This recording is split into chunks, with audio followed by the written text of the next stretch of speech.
Hi, I'm Doug Lewis. I've been around this election stuff probably for 50 years now, and certainly in terms of election administration for more than 40 years. And I know one thing when you get into presidential elections as an election administrator that it is so detailed and so stressful to try to think of all the things that can go wrong, might go wrong, will go wrong in election. Obviously, no election is perfect. We know that. But I will say to you, over the years, the one thing I learned that helps almost all elections officials is to not assume that because you've checked on your preparation and you feel prepared, that that's the right answer. The right answer is what happens if plan A goes wrong? What's your plan B? And often, what happens if plan B and plan C also go wrong? You need to have yourself prepared. What if, what if, what if? If you do those things, it seems to me, then you're ready for an election. I mean, what if the voting equipment doesn't work? What if the ballot is off register? What if the voters do things that you hadn't anticipated, which is not unusual, as we all know in elections? What happens if your staff gave the wrong instructions or the campaigns gave the wrong instructions? These are the things that always affect and impact every election. So I encourage you, don't have, don't say to yourself, we're prepared because we know we've got everything in line.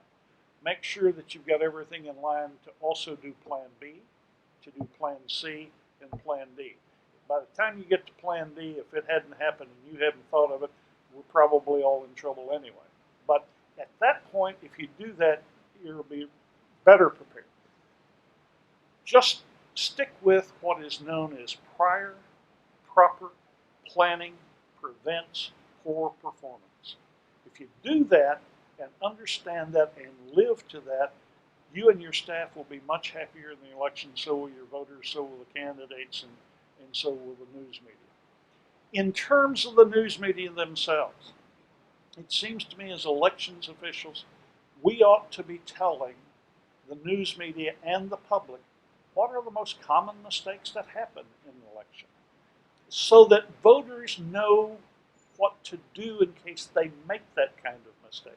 Show them visually what happens if, in almost every election, what the common mistakes are of voters on that particular voting system when marking their ballots or using the DREs, that's electronic voting equipment. If you do that, then there's less likelihood that voters will repeat those. Finally, I think one of the things that almost all of us have to do in elections when we look at this is to recognize presidential elections years bring out an entirely different class of voters.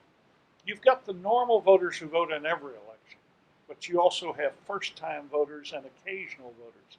So instead of assuming that everybody knows what to do when they get to the election poll or polling site, assume that no one knows what to do. By doing that, we will be better prepared to help that first time voter, to help that occasional voter who doesn't actually make this a practice on all the occasions.